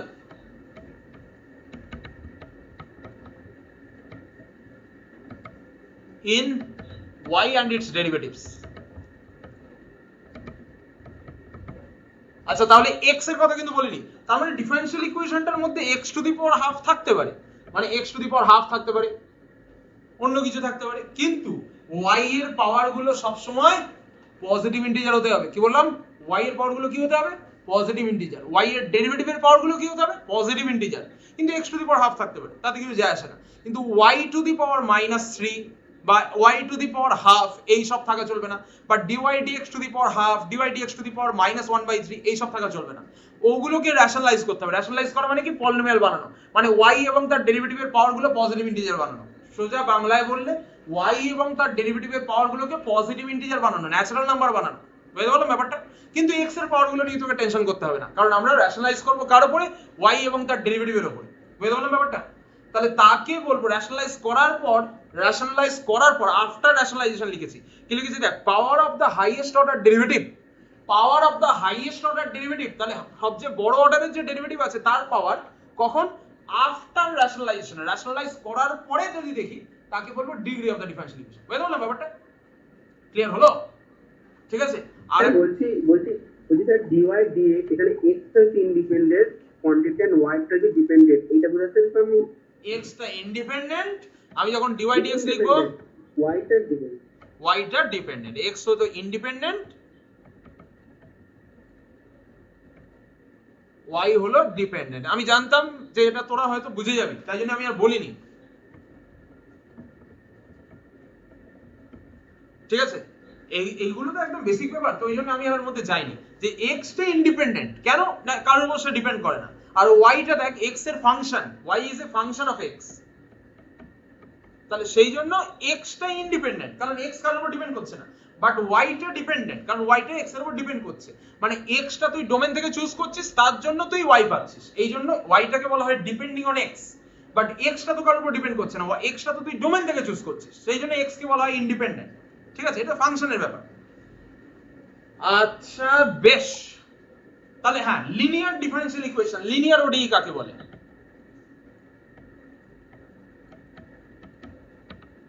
linear ordinary differential equation. একটা অর্ডিনারি ডিফারেন্সিয়াল ইকুয়েশনকে লিনিয়ার কখন বলবো, যদি দেখি there exist no term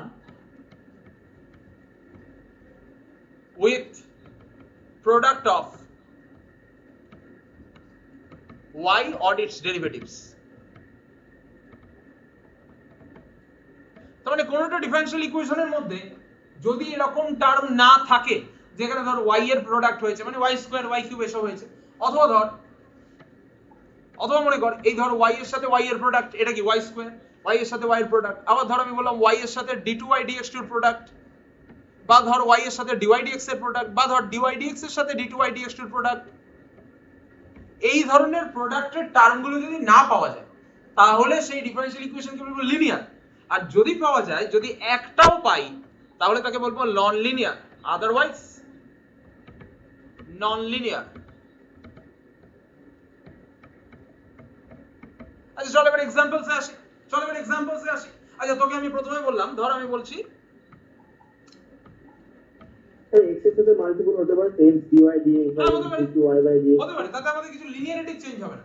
linearity change হবে যদি y এর সাথে মাল্টিপ্লাই হয় বা y এর ডেরিভেটিভের সাথে মাল্টিপ্লাই হয়। যেমন ধর আমি তোকে বলছি, ধর আমি তোকে বললাম d2y dx2 plus x into dy dx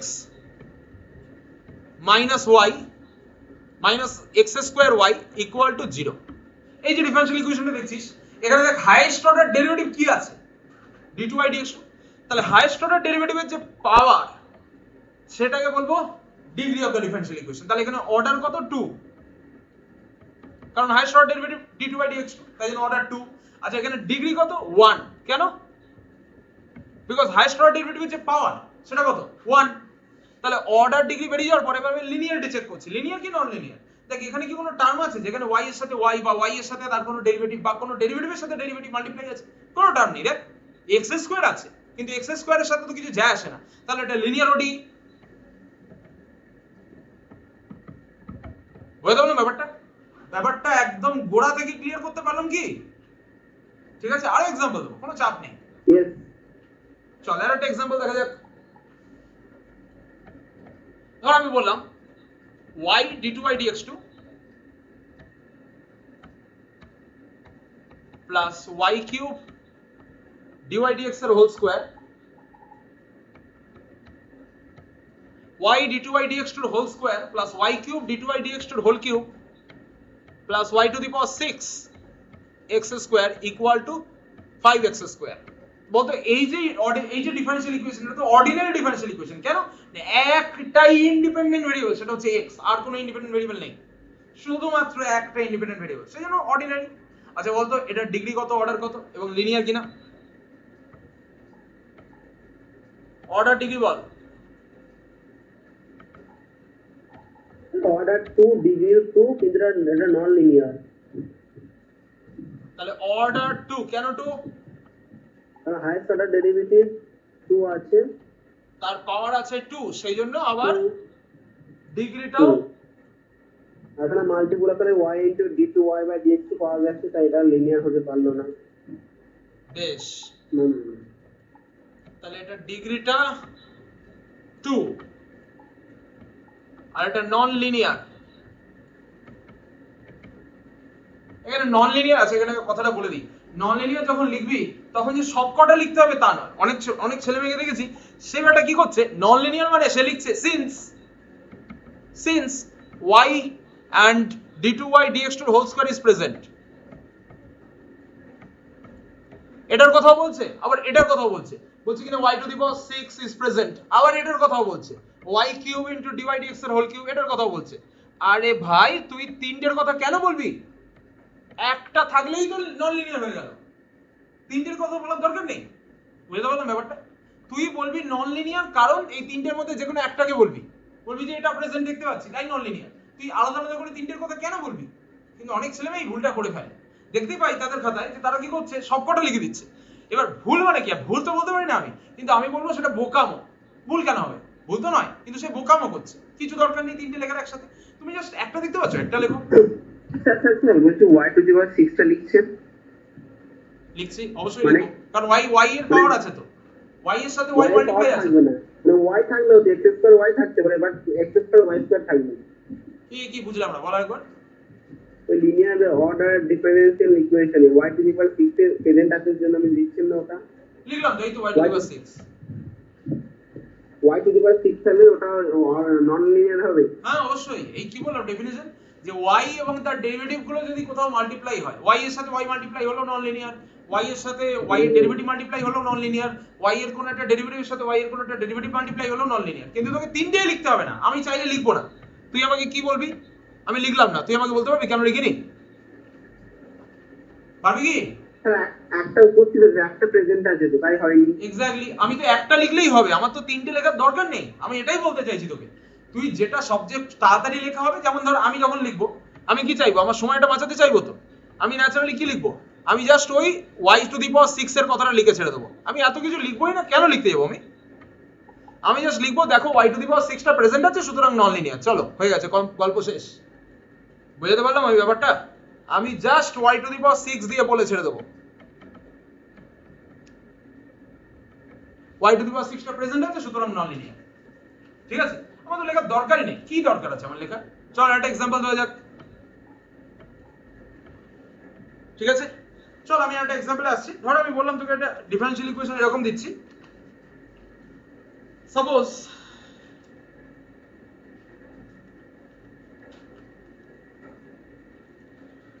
ধর বললাম t d2y dx2 dt2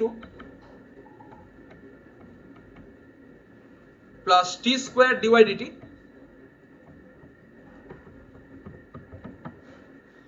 minus cos of t into root y, এটা equals to 2t square plus t plus 1। এখানে ইন্ডিপেন্ডেন্ট ভেরিয়েবল কিন্তু t, ডিপেন্ডেন্ট ভেরিয়েবল কিন্তু y, তাহলে কিন্তু তোর একটাই ইন্ডিপেন্ডেন্ট ভেরিয়েবল আছে, তার মানে এটা অর্ডিনারি ডিফারেনশিয়াল ইকুয়েশন। এবার তুই অর্ডার আর ডিগ্রি বিচার কর।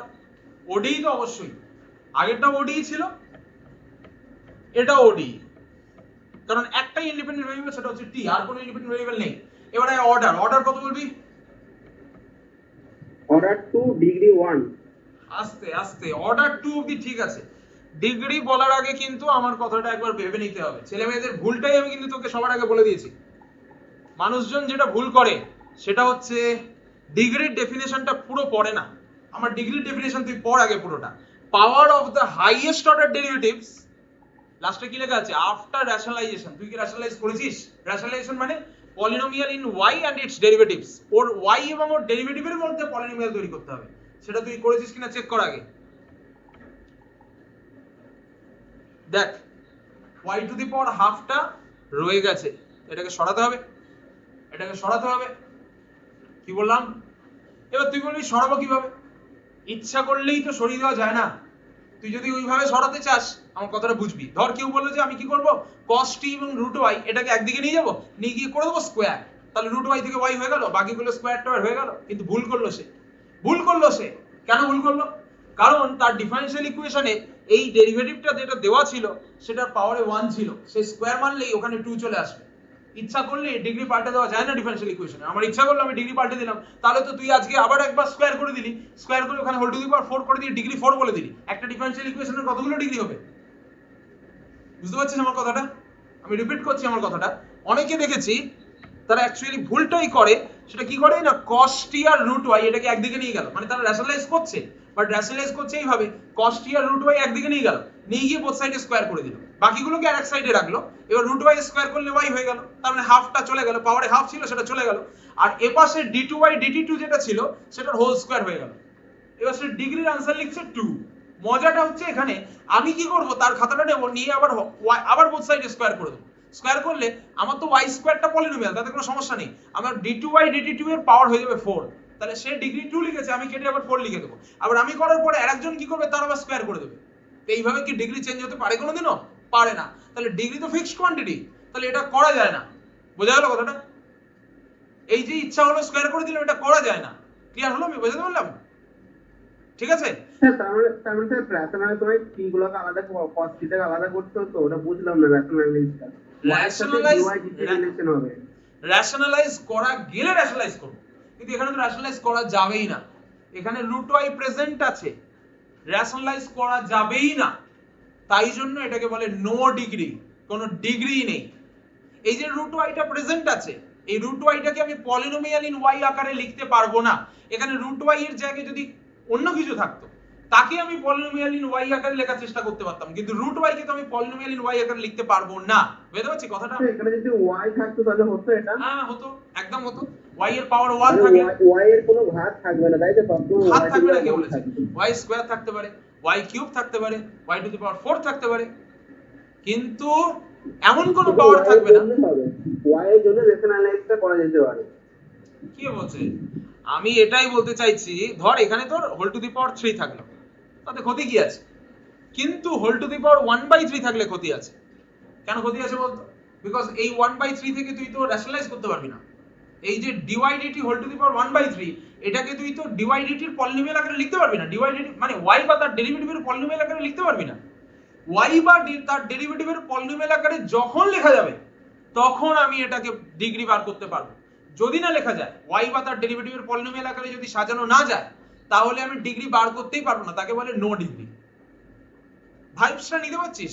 জিনিসটাকে এর ফ্রিকোয়েন্সিটা ধরতে হবে। আমি যে ফ্রিকোয়েন্সিতে বোঝাচ্ছি সেই ফ্রিকোয়েন্সিটাই আয় আগে, ভাইবসটা নে। কি বলছি? y বা তার ডেরিভেটিভের পলিনোমিয়াল আকারে কনভার্ট করতে পারবো কি? পারবো না। এবার ওই যে বললাম কিছু কিছু ছেলেমেয়ের খাতায় ভুলটা দেখি, তারা কি করছে, একদিকে নিয়ে গিয়ে ওই হোল টু দি পাওয়ার পাওয়ার করে দিচ্ছে, কিন্তু সেটা করলে তো তার যত খুশি ডিগ্রি করা যায়, সেটা তো করা যায় না। বুঝতে পারলি ব্যাপারটা? হ্যাঁ স্যার, বুঝেছি। একবার করলে y পাবা, আবার হোল স্কয়ার করলে y স্কয়ার পাবা, y ফিক্স হবে, এর উপরে বাড়তে থাকবে, আর যেটা পসিবল না। সেটা তো করা যায় না, তাই না? এটাকে রেশনালাইজ করা যাচ্ছে না, অতএব নো ডিগ্রি। একদম। So no degree. যদি বলে রিজন কি, রিজন কি লিখবো না, রিজন লিখবো রুট y টাকে polynomial in y and its derivative আকারে লেখা যায় না। আবার এইটা যদি থাকে এটাকেও polynomial in y and its derivative আকারে লেখা যায় না, সুতরাং ইট হ্যাজ নো ডিগ্রি। বুঝতে পারলাম? আচ্ছা, তার সাথে সাথে নন লিনিয়ার। কেন নন লিনিয়ার? কারণ ওই যে ডিগ্রি নেই। নন লিনিয়ার হবে যদি, লিনিয়ার হবে, কথাটা ভালো করে বুঝবি, লিনিয়ার হবে যদি y এবং তার প্রত্যেকটা ডেরিভেটিভ 1 ডিগ্রি টার্ম হয়। যদি y এবং তার প্রত্যেকটা ডেরিভেটিভ 1 ডিগ্রি টার্ম হয়, এখানে দেখ y to the power half আছে, তাহলে এটা 1 ডিগ্রি টার্ম নয়, so it is non linear. বুঝতে পারলাম ব্যাপারটা? So non linear. ঠিক আছে? এইবার এখনো পর্যন্ত কিন্তু আমরা ডিফারেনশিয়াল ইকুয়েশনের সিগনিফিকেন্সে ঢুকিনি, যে ডিফারেনশিয়াল ইকুয়েশনটা পড়বো কেন। এবার আসছি ডিফারেনশিয়াল ইকুয়েশন পড়বো কেন, why ODE, কেন ODE, কেন ODE পড়তে চলেছি। মানে ওডি অ্যাকচুয়ালি দেয়টা কি আমাদের, লাভটা কি আমাদের ওডি পড়ে। আচ্ছা, তার জন্য তোকে ধর কোনো এক বিজ্ঞান মানে কোনো এক বিদ্বান ব্যক্তি এলো, এসে বললো যে বাবু দেখো তোমাকে সেই সমস্ত কার্ভ বার করতে হবে, মানে তোর সাথে পাজল খেলছে, ঠিক আছে, তোকে বললো যে সেই সমস্ত কার্ভ বার করো, সেই সমস্ত সার্কেল বার করো, find all the circles which passes through, আচ্ছা, which touches the x axis, এইভাবে লিখ,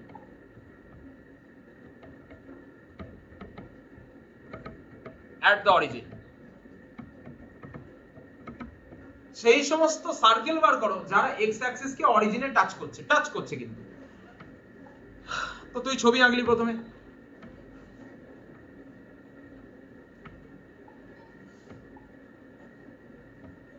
মানে এই ধরনের সার্কেল গুলো হবে,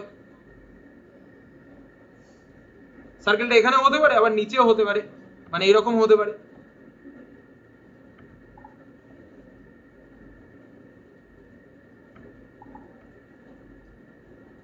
এরকম হতে পারে সার্কেলটা। ব্যাপার হচ্ছে যে তুই যখনই সার্কেলের ইকুয়েশনটা লিখতে যাবি,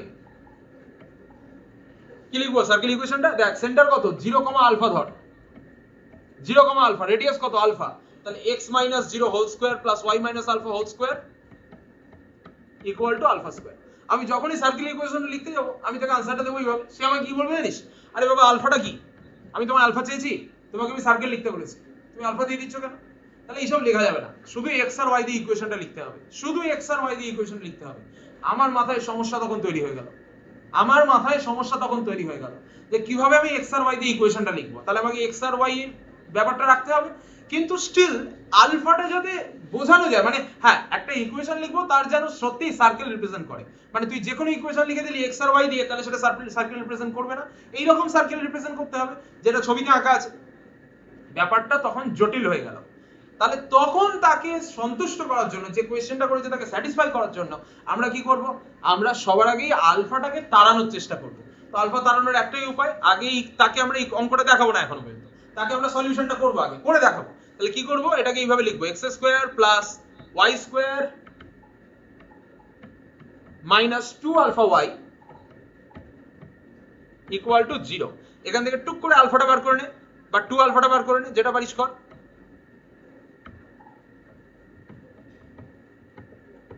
বার করে নিলি, এবার এটাকে ডেরিভেটিভ কর উইথ রেসপেক্ট টু x। তাহলে ডেরিভেটিভ করলে কি পাবি, একদিকে 0 থাকবে আর একদিকে কত হবে, নিচে হবে y স্কয়ার, আর উপরে কত হবে y ইনটু উপরটা ডেরিভেটিভ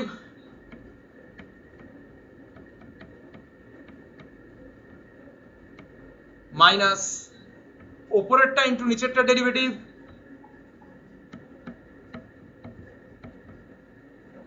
নিচে আছে y ডেরিভেটিভ করলে, নিচে আছে y ডেরিভেটিভ করলে থাকবে dy dx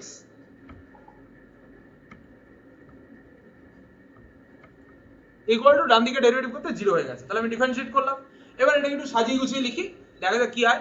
তাহলে 2xy plus 2y square dy dx minus x square plus y square dy dx। তাহলে এবার একটু সাজানো যাক, 2xy plus dy dx common নে, কমন নিলে এটা আসছে y square minus x square equal 0।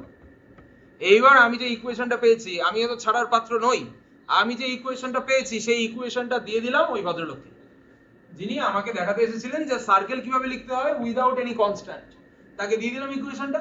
এবার তিনি ওই ইকুয়েশনটা নিলেন, নিয়ে বললেন আচ্ছা ঠিক আছে, তাহলে এই ইকুয়েশনটা ওনার কাছে সার্কেলের ইকুয়েশন হয়ে গেল। কিন্তু এটা কেমন সার্কেল, যেটা অরিজিনকে টাচ করছে, যেটা এক্স অ্যাক্সিসে টাচ করছে অরিজিনে। তাহলে it is a circle touching the x-axis at the origin। Sir এখান থেকে কি মেইন ইকুয়েশনে ফিরে যাওয়া যায়? একদম যায়, ওই ইন্টিগ্রাল করে, হ্যাঁ সলভ করে করব, আমরা সলভ করব, ডিফারেনশিয়াল ইকুয়েশনের সলিউশন করব। আগে আমি দেখাচ্ছি মোটিভেশন অফ ডিফারেনশিয়াল ইকুয়েশন, মানে তুমি আজকে সকালবেলা এসে আমার কাছে ডিফারেনশিয়াল ইকুয়েশন পড়ছো কেন, কেন ডিফারেনশিয়াল ইকুয়েশন পড়ছো, কেন আমি থার্ড সেমিস্টার ডিফারেনশিয়াল ইকুয়েশন পড়বো, সিলেবাসে আছে বলে আমাকে তো জিনিসটা বুঝতে হবে কেন পড়বো, তার কারণটা আমি বলছি। ওয়াই ওডি, কেন, রিজন বিহাইন্ড স্টাডিং ওডি, ওডি পড়ার উদ্দেশ্যটা কি, বুঝতে পারলাম ব্যাপারটা। অর্ডিনারি ডিফারেনশিয়াল ইকুয়েশন পড়ার উদ্দেশ্যটা কি, কেন আমরা ওডিই পড়বো সেটা বলছি, ঠিক আছে? তাহলে আমাকে যদি কেউ বলে যে find all the circles which touches the x Axis at the origin, তাহলে তাকে আমি এইটা দিয়ে সন্তুষ্ট করতে পারছিলাম না। কারণ আমি যখন এটা এখানে আলফা বলছিলাম, তিনি আমাকে বলছিলেন আরে তুমি এখানে একটা আলফা রেখে দিয়েছো, আমি দেখবো কেন, আমি আলফার জায়গায় কিছু দেখবো কেন, আমি চাইবো না এরকম কোনো কনস্ট্যান্ট থাকুক। তাহলে তাকে আমাকে সন্তুষ্ট করতে হবে এই ইকুয়েশনটা দিয়ে। এটাকে বলে family of all such circles. Family of, আমি এইভাবে লিখে দিই, family of all circles touching the origin, touching the x Axis at the origin.